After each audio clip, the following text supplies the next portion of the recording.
Hi, it's Stephen O'Hara here, and just now we're at the Glendun River, just below Glendun viaduct. And the story that I'm going to tell you is the story of the fairies and the Brown River. Now, long ago, when Ireland was young, and the country was populated by giants and the little people and the people of the She, there was a young girl lived near here with her mother.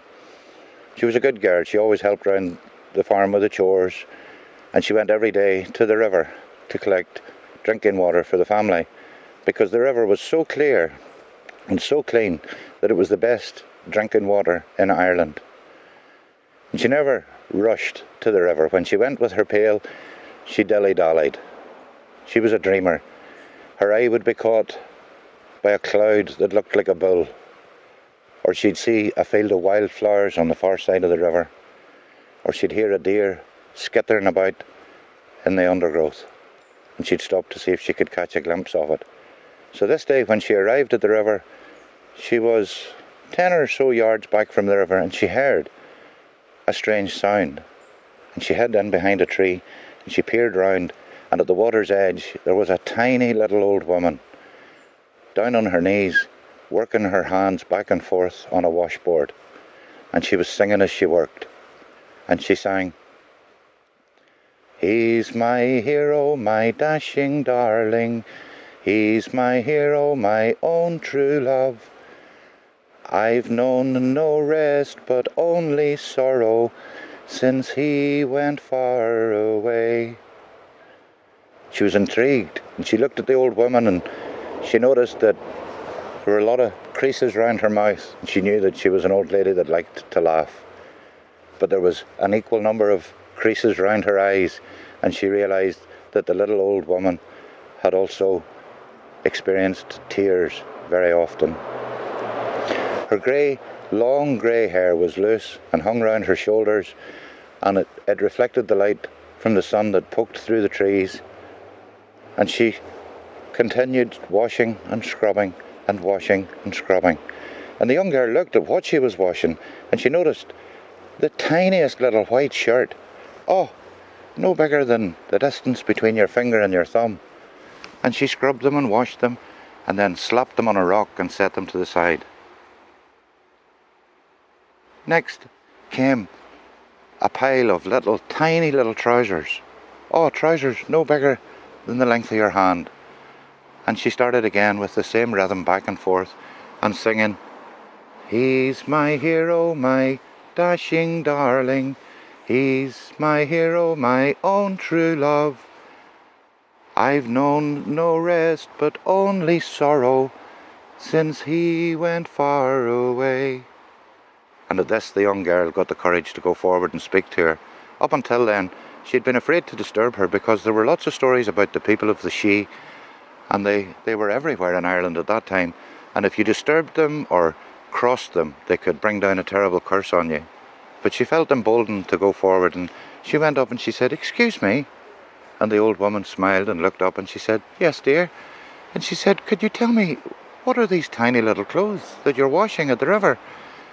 And she said, "These are the war clothes of the Irish fairies, and there's to be a great battle tomorrow between the fairies of Ireland and the fairies of Scotland.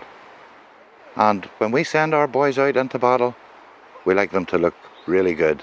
So I'm washing all their clothes today." And the young girl said, "That's terrible. How will I know who has won the battle?"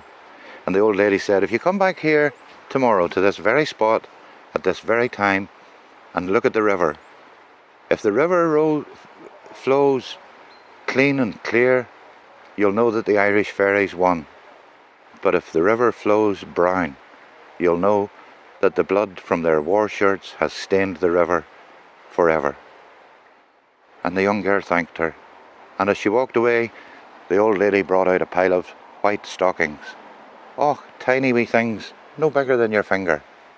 And she scrubbed and carried on, and she sang. Now the young girl went home, but devil the wink of sleep did she get that night, because all she had in her head was little old women and fairies and tiny little fairy clothes and the battle that would come the next day.